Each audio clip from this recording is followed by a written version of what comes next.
Bismillahirrahmanirrahim. En esta clase vamos a referirnos particularmente a los compañeros del profeta sallallahu alaihi wa sallam y a su condición de justos, es decir, a la adala de los compañeros del profeta. Ante todo tenemos que ver quién es un sahabi o compañero del profeta. A este respecto existen muchas opiniones divergentes entre sí. Los seguidores de la escuela de Ahlul Bayt, alayhimus salam, consideran que la definición de sahaba o compañeros es esa misma que se encuentra en los diccionarios árabes. Es decir, sahaba es el plural de sahib o compañero, que significa persona que acompaña. Se le dice, por lo tanto, compañero del profeta a aquella persona que frecuentó y acompañó al gran profeta sallallahu alaihi wa sallam, y tal como es evidente, eso solo se verifica para aquel cuyo acompañamiento fue considerable.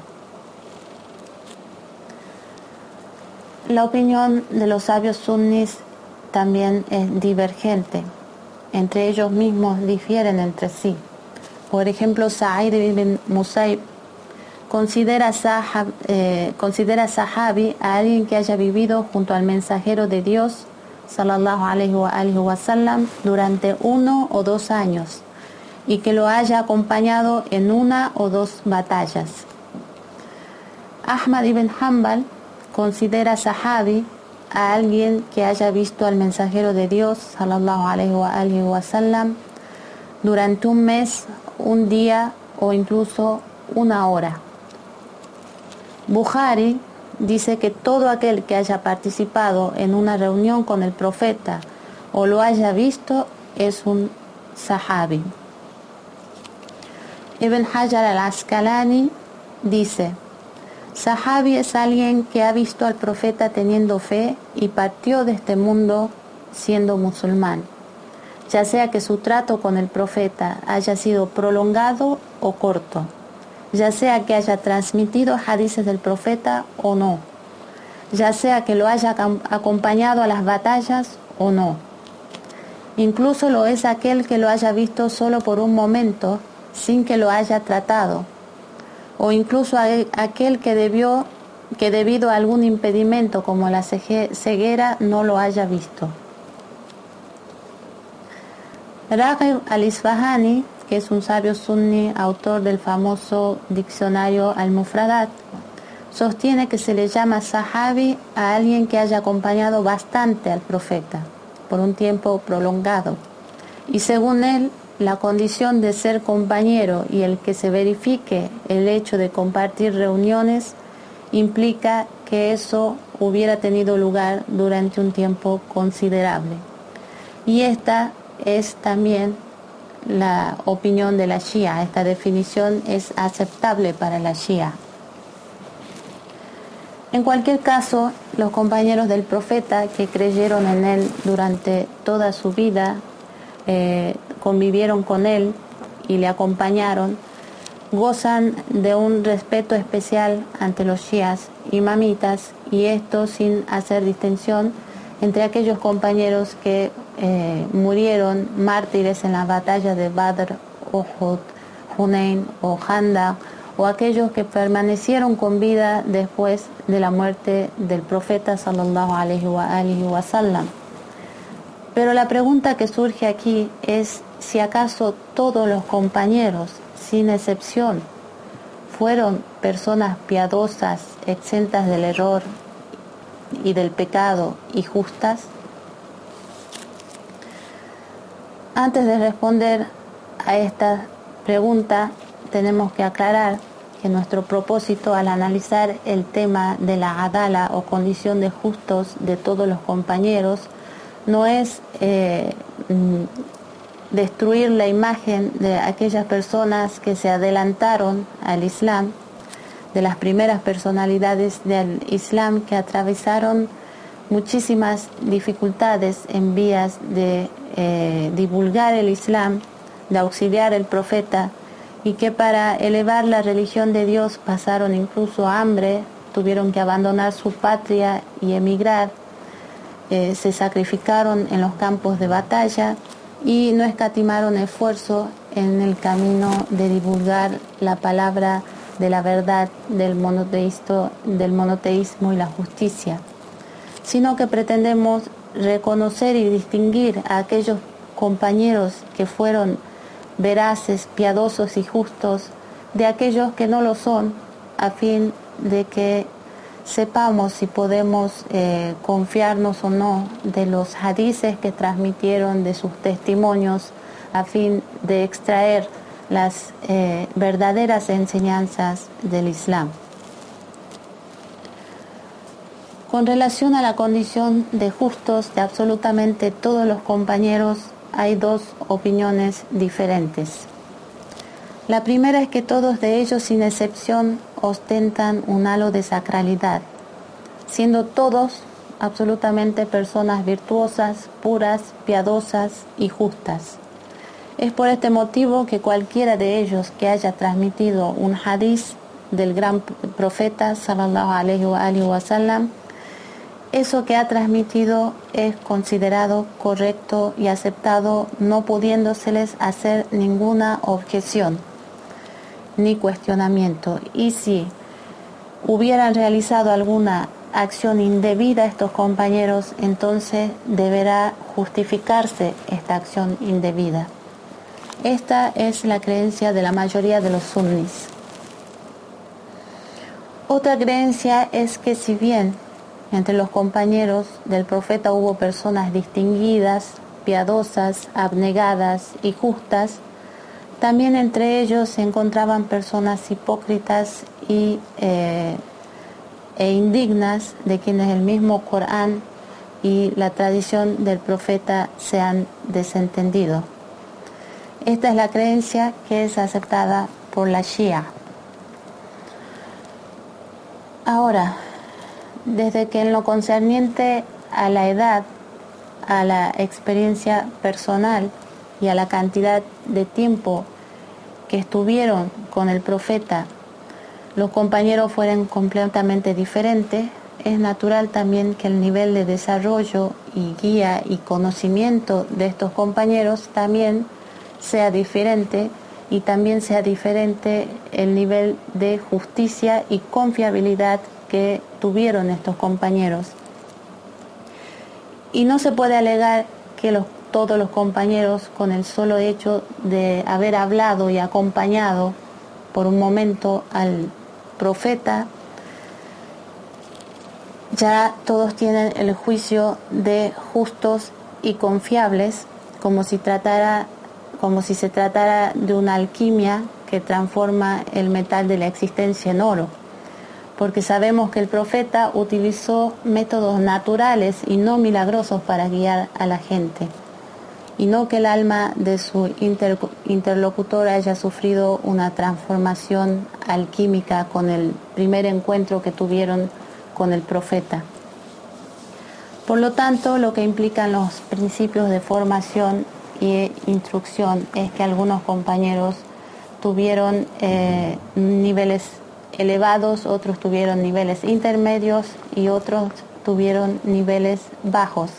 Y esto lo corrobora tanto el Corán como la tradición del profeta. El Sagrado Corán, en primer lugar, cataloga a los compañeros de diferentes maneras. Primero, en diversas aleyas se elogia a los compañeros del profeta. Por ejemplo, el Sagrado Corán menciona que Allah se complace de aquellos que dieron la bay'a o juramento de fidelidad bajo el árbol en aquella ocasión del pacto de paz del Hudaybiyah, y dice: لَقَدْ رَضِيَ اللَّهُ عَنِ الْمُؤْمِنِينَ إِذْ يُبَيِّعُونَكَ تَحْتَ الشَّجَرَةِ. Dios se ha complacido de los creyentes cuando te juraban fidelidad bajo el árbol. فَعَلِمَ مَا فِي قُلُوبِهِمْ, y supo lo que había en sus corazones. فَأَنزَلَ السَّكِينَةَ عَلَيْهِمْ, e hizo descender el sosiego sobre ellos. وَأَثَابَهُمْ فَتْحًا قَرِيبًا, y les recompensó con una victoria cercana. Esta es la ley 18 de la Sura Al-Fath. La ley aquí refleja la complacencia de Allah subhanahu wa ta'ala para con estos compañeros en especial, pero no quiere significar que ellos se convirtieran en justos y piadosos por el resto de sus vidas y que no desobedecerían ni contrariarían nunca más las órdenes de Dios. Sí queda establecida la complacencia de Allah Azza wa Jal respecto a ellos en un periodo en especial, y es la ocasión en que se dieron la bay'a o juramento de fidelidad. En segundo lugar, en otras aleyas se plantea que es probable que algunos compañeros del profeta den pasos atrás en su fe. Dice el Corán en la ley 144 de la Sura Ali Imran: وَمَا مُحَمَّدٌ إِلَّا رَسُولٌ قَدْ خَلَّتْ مِنْ قَبْلِهِ الرُّسُلُ. Muhammad no es más que un mensajero a quien han precedido otros mensajeros. أَفَإِنْ مَاتَ أَوْ قُتِلَ انقلبتم على أعقابكم. ¿Acaso si muriera o fuese muerto, volveríais sobre vuestros pasos? وَمَنْ يَنْقَلِبْ عَلَى عَقَبَيْهِ فَلَنْ يَضُرَّ اللَّهَ شَيْئًا وَسَيَجْزِي اللَّهُ الشَّاكِرِينَ. En cuanto a quien vuelva sobre sus pasos, ese no perjudicará a Dios en absoluto, en tanto que Dios recompensará a los agradecidos. En tercer lugar, hay aleyas que advierten de la existencia de hipócritas alrededor del profeta. En la Sura At-Tawbah, aleya número 101, dice Allah subhanahu wa ta'ala: وَمِمَّنْ حَوْلَكُمْ مِنَ الْأَعْرَابِ مُنَافِقُونَ وَمِنْ أَهْلِ الْمَدِينَةِ مَرَضُوا عَلَى النِّفَاقِ لَا تَعْلَمُهُمْ نَحْنُ نَعْلَمُهُمْ. Y de entre los que se encuentran a vuestro alrededor, de entre los beduinos, hay hipócritas, y asimismo de entre la gente de la ciudad hay quienes son acérrimos en su hipocresía. Tú no los conoces, pero nosotros los conocemos. En cuarto lugar, también hay aleyas del Sagrado Corán que describen a algunos compañeros como corruptos. En la aleya número 6 de la Sura Al-Hujurat, se nos describe a uno de los compañeros como corrupto. Dice el Corán: إِنْ جَاءَكُمْ فَاسِقٌ بِنَبَإٍ فَتَبَيَّنُوا. Si viene a vosotros un corrupto con una noticia, examinadla. En otra ley dice: أَفَمَنْ كَانَ مُؤْمِنًا كَمَنْ كَانَ فَاسِقًا لَا يَسْتَوُونَ. ¿Acaso quien es creyente será como quien es corrupto? No se equiparan.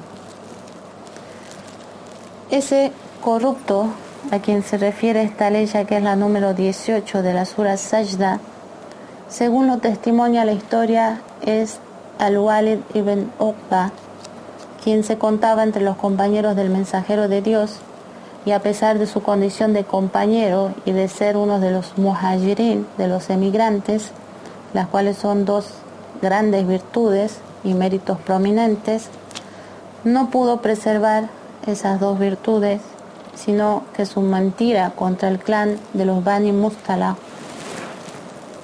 causó que fuera conocido con el apodo de Al-Fasiq o corrupto. En quinto lugar, en algunas aleyas se describe a algunos compañeros como débiles de fe. Luego de la batalla de Uhud se reveló una aleya que contiene un elogio a un grupo de compañeros, y a continuación se reveló respecto a otro grupo lo siguiente: y otro grupo estaba preocupado por sus propias vidas, conjeturando sobre Dios lo que no es verdad, como las conjeturas de la época de la ignorancia, y diciendo: ¿acaso nos ha correspondido algo a nosotros? Di: el asunto es todo de Dios. Esconden en su interior lo que no te manifiestan. Esta ley ya está en la Sura Tauba, en la aleya número 60. En sexto lugar, otro grupo de compañeros son presentados como mu'allafa qulubuhum, es decir, aquellos cuyos corazones fueron atraídos al Islam mediante dádivas. Esto ocurrió con gran parte de los idólatras vencidos el día de la conquista de la Meca, que luego pasaron a formar parte de los compañeros del profeta. Entre ellos se pueden contar a Abu Sufyan y a su hijo Muawiyah. Por último, está en séptimo lugar otras aleyas que advierten a compañeros faltos de valor que no incurran en la ira divina. Dice el Corán: oh creyentes, cuando os enfrentéis a los incrédulos en la batalla, no les deis la espalda. En cuanto a quien haga así, a no ser que lo haga para volver a atacar o para unirse a otro grupo de combatientes, ciertamente que se verá afligido por la ira de Dios. También hay otras aleyas que se inscriben a los compañeros de otras maneras, lo cual nos da la pauta de que entre los mismos había personas virtuosas, piadosas, también había hipócritas, corruptos, pusilánimes, etc. Ahora, un ejemplo claro de la tradición respecto a los compañeros del profeta es un hadiz que fue narrado tanto en Sahih al-Bukhari como en Sahih al-Muslim, que es conocido como el hadiz del Haud o de la fuente. Haud idiomáticamente significa lugar donde se deposita el agua, pero según las narraciones es una fuente del paraíso o en la asamblea de la resurrección, y el profeta llegará primero que todos a ella y los bienhechores beberán de esta fuente. Dijo el mensajero de Allah sallallahu alaihi wa sallam: llegaré antes que vosotros a la fuente, y el que pase cerca de mí beberá, y todo el que beba de ella nunca se sentirá sediento.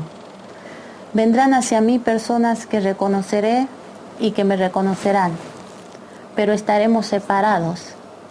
Entonces yo diré: mis compañeros, una respuesta me será dada: tú no sabes lo que ellos hicieron luego de que tú partiste. Entonces yo diré: lejos con aquellos que cambiaron mi religión después de mi partida. Por lo tanto, vemos que no es posible considerar absolutamente a todos los compañeros del profeta, cuyo número sobrepasa las 100.000 personas, como personas justas. Sostener la sacralidad de absolutamente todos los compañeros ha aparejado muchos problemas a los partidarios de esta creencia.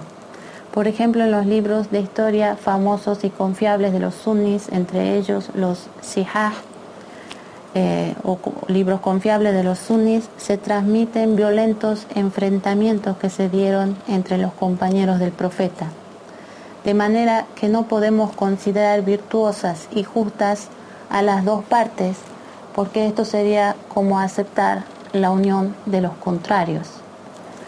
Entre dos personas virtuosas y justas no puede producirse, por ejemplo, una guerra sangrienta. Cuando los partidarios de la teoría de la sacralidad de absolutamente todos los compañeros se enfrentan a estas abundantes contradicciones, se conforman con justificarlas diciendo que los compañeros eran mujtahid, es decir, extraían las normas de la Sharia y hacían ijtihad, por lo tanto a veces erraban y otras veces acertaban, porque cada uno actuaba en base a su ijtihad. El caso es que si esto fuera correcto, entonces de esta manera nosotros podríamos justificar todos los crímenes que se cometieron a lo largo de la historia.